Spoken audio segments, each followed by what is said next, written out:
इन संकेतों से पहचानें कि कहीं आपके ऊपर काला जादू का असर तो नहीं है। दरअसल दोस्तों, हम सभी के ऊपर कभी न कभी कोई न कोई जलने वाला व्यक्ति ऐसा काला जादू या ऐसी कुछ बुरी तंत्र विद्या करा देता है जिसका हमें पता नहीं चलता है, लेकिन हमारे साथ बहुत ही अजीबोगरीब चीज़ें होने लगती हैं।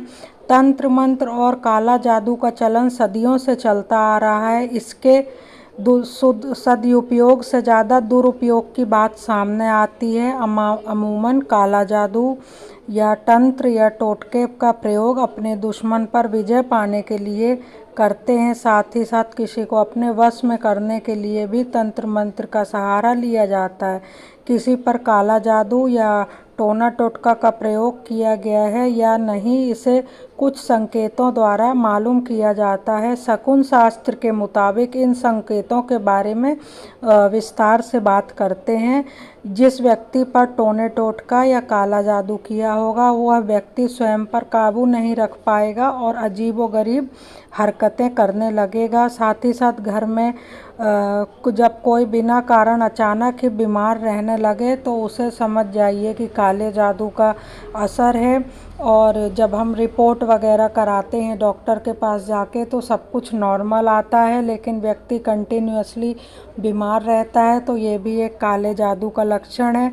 घर पर लगी तुलसी का पौधा अचानक सूख जाए या घर के आंगन में कोई पक्षी मर कर गिर जाए तो यह संकेत अशुभ माना जाता है और इसे भी काला जादू का संकेत माना जाता है, क्योंकि तुलसी एक बहुत ही पवित्र पौधा है, या कहें हमारे हिंदू शास्त्र में देवी का रूप है। लेकिन जिस घर में काला जादू या तंत्र मंत्र कराया जाता है उस घर में तुलसी का पौधा कभी नहीं टिकता, वह हमेशा ही सूख जाता है। इसलिए अगर आपके घर में भी तुलसी का पौधा बार बार सूख रहा है तो थोड़ा आपको ध्यान देने की ज़रूरत है।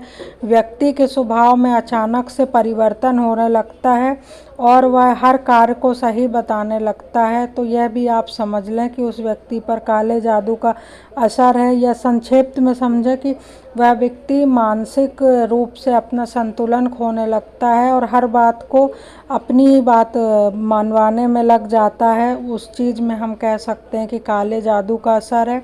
और अचानक से नौकरी या बिजनेस में मन ना लगे और सारी कोशिशें नाकाम हो जाएं तो यह भी एक काले जादू का बहुत बड़ा लक्षण होता है। काले जादू के असर से व्यक्ति को अकेलापन अच्छा लगता है, उसके नाखून काले होने लगते हैं, अक्सर रात को भयानक सपने भी आते हैं। यह सब एक काले जादू का लक्षण हो सकता है। दोस्तों देखिए, काला जादू तो वैसे काफ़ी प्राचीन विद्या है जिसका उपयोग अच्छे काम के लिए करना चाहिए, लेकिन लोग इसे बुरे काम के लिए ज़्यादा करते हैं।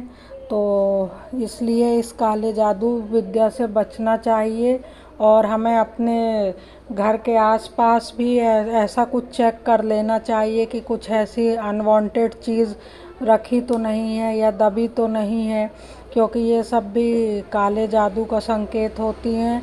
और एक रिसर्च के मुताबिक पता चला है कि कभी कोई अनजान व्यक्ति किसी पर काला जादू नहीं कराता, ज़्यादातर जानने पहचानने वाले लोग ही एक दूसरे पर काले जादू करवाते हैं।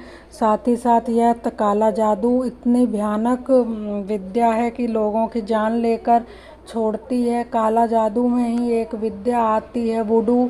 वुडू में उसमें एक पुतलिया बनाकर, मीन्स एक डॉल बनाकर उसमें कई सारी सुइयां चुभाई जाती हैं। उससे उस व्यक्ति का पुतला बनाकर सुइयां चुभाते हैं तो उस व्यक्ति की मौत हो जाती है। हमने कई बार ऐसा देखा होगा कि अचानक हार्ट अटैक से मौत हो गई है, तो यह भी हो सकता है एक काले जादू का लक्षण हो। वैसे तो दोस्तों हम विज्ञान के युग में जी रहे हैं ऐसा कह सकते हैं, लेकिन जो पुरानी चीज़ें हैं वो हैं, अगर भगवान है इस दुनिया में तो शैतान भी है इस दुनिया में। इस चीज़ को हमें समझना चाहिए।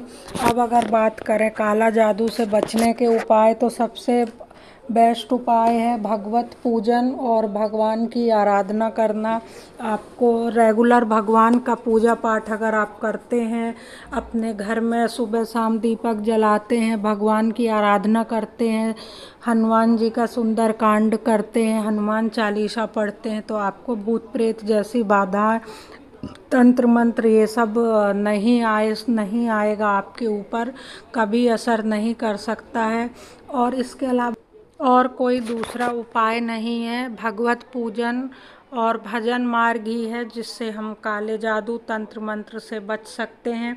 और अगर आपकी नज़रों में कोई सस्पेक्टेड व्यक्ति है या आपको लगता है कि यह कुछ गड़बड़ कर सकता है, यह जादू टोना या कुछ ऐसा कर सकता है, तो उस व्यक्ति से हजारों कोसों दूर रहें आप। और मैं एक चीज़ बताना चाहती हूँ, जो व्यक्ति काला जादू करता है उसका काला जादू उसे ही लौट कर बाद में बर्बाद कर देता है, क्योंकि कहा जाता है ना कि हम जहाँ पुण्य करते हैं वहाँ भगवान होते हैं। तो यह भी सत्य है, जहाँ हम पाप करते हैं वहाँ भी भगवान होते हैं। तो इस तरह काला जादू या किसी तरह की मैजिक पद्धति का कभी भी सहारा नहीं लेना चाहिए। हमें अपनी किस्मत पर भरोसा करना चाहिए, साथ ही साथ भगवत भजन करें, भगवान पर भरोसा रखें और ना तो किसी को नुकसान पहुंचाएं और ना ही अपने आप को नुकसान पहुंचाएं इस तरह की विद्याओं द्वारा। दोस्तों, उम्मीद करती हूँ आज का ये छोटा सा जानकारी भरा वीडियो आपको पसंद आया होगा। मेरे चैनल को ज़्यादा से ज़्यादा सब्सक्राइब करें, वीडियो को लाइक एंड शेयर करें। मिलते हैं नेक्स्ट वीडियो में। माना जाता है कि काला जादू उसे कहते हैं जिसके माध्यम से व्यक्ति अपने स्वार्थ को साधने का प्रयास करता है या किसी को नुकसान पहुंचाने का काम करता है। बंगाल और आसाम को काला जादू का गढ़ माना जाता है। काले जादू के माध्यम से किसी को बकरी बनाकर कैद कर लिया जाता है या फिर किसी को वश में कर उससे मनचाहा कार्य कराया जाता है। काला जादू के अंतर्गत मुट्ठी करनी विद्या, वशीकरण, स्तंभन, मारण, भूत प्रेत, टोने टोटके आदि आते हैं। काले जादू के माध्यम से किसी को भी किसी भी प्रकार के भ्रम जाल में डाला जा सकता है और किसी को भी मारा जा सकता है। आइए जानते हैं काला जादू क्या होता है, व इससे जुड़े रहस्य और बचाव। काला जादू पारंपरिक रूप से प्रकृति शक्तियों अथवा दुष्ट शक्तियों की सहायता से अपने स्वार्थ उद्देश्य को पूर्ण करने के लिए किए जाने वाला एक जादू है। काला जादू एक ऐसी बुरी शक्ति या बुरी ऊर्जा है जो किसी पर बुरा प्रभाव डालती है। यह एक प्रकार नकारात्मक दृष्टि है। नकारात्मक तंत्र मंत्र को वो लोग अपनाते हैं जो कि दूसरों की सफलता से ईर्ष्या करते हैं। इस तरह के व्यक्तियों के अंदर नकारात्मकता, ईर्ष्या, लालच, निराशा, कुंठा इस तरह से घर कर जाती है कि वो दूसरे व्यक्तियों की उन्नति, समृद्धि को स्वीकार नहीं कर पाते तथा वे उस व्यक्ति से प्रतिशोध लेने के लिए काले जादू द्वारा उसके लिए परेशानी पैदा कर आनंद का अनुभव करते हैं। काले जादू का प्रयोग दूसरे व्यक्ति को हानि पहुंचाने या चोट पहुंचाने के लिए कुछ विशेष तरह की प्रक्रियाओं द्वारा संपन्न किया जाता है। इस प्रथा का प्रभाव हजारों मील बैठे दूर व्यक्ति पर भी हो सकता है।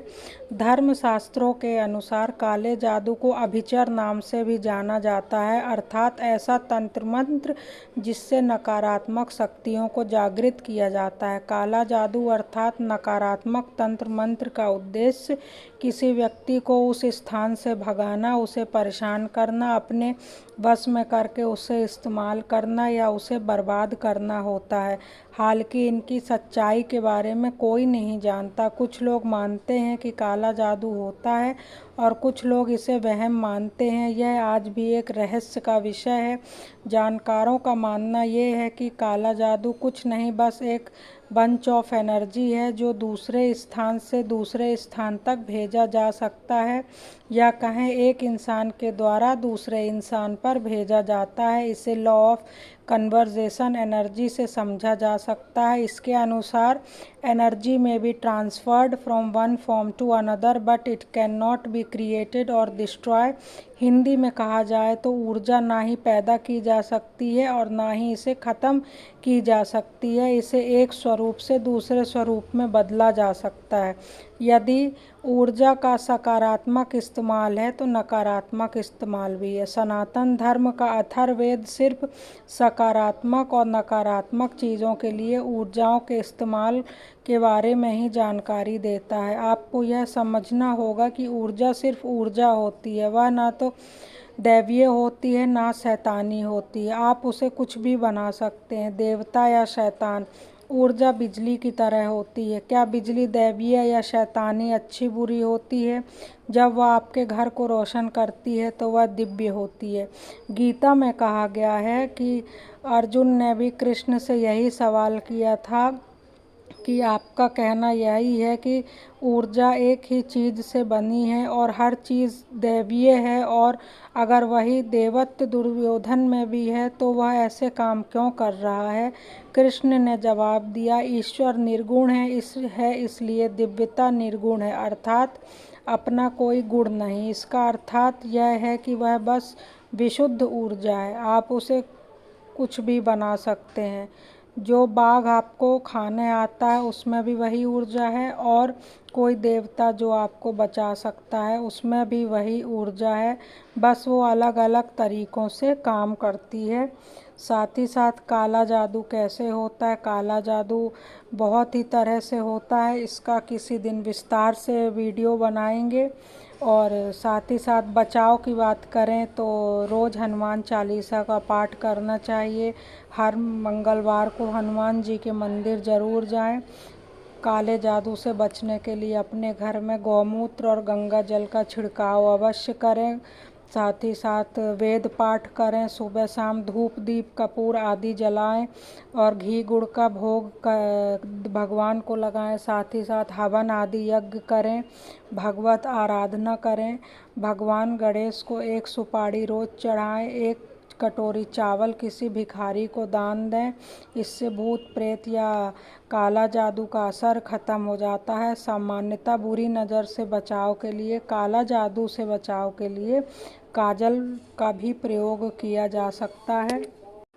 आप दिवाली की रात काजल बना सकते हैं। उसके लिए सरसों का तेल या शुद्ध घी का दीपक जलाएं और उसे काजल बनाएं। उसके ऊपर एक थाली रखकर वह काजल जो दिवाली की रात बनाया जाता है वह बहुत ही दिव्य और पवित्र काजल माना जाता है। वह सदा भूत प्रेत बाधाओं आदि से आपकी रक्षा करता है। साथ ही साथ जैसा कि मैंने बताया कि डेली नहाएं धोएं, भगवान का भजन करें, घर में साफ़ सफाई का विशेष ध्यान रखें। कहीं बाहर से आएँ तो हाथ पैर ज़रूर धोएं।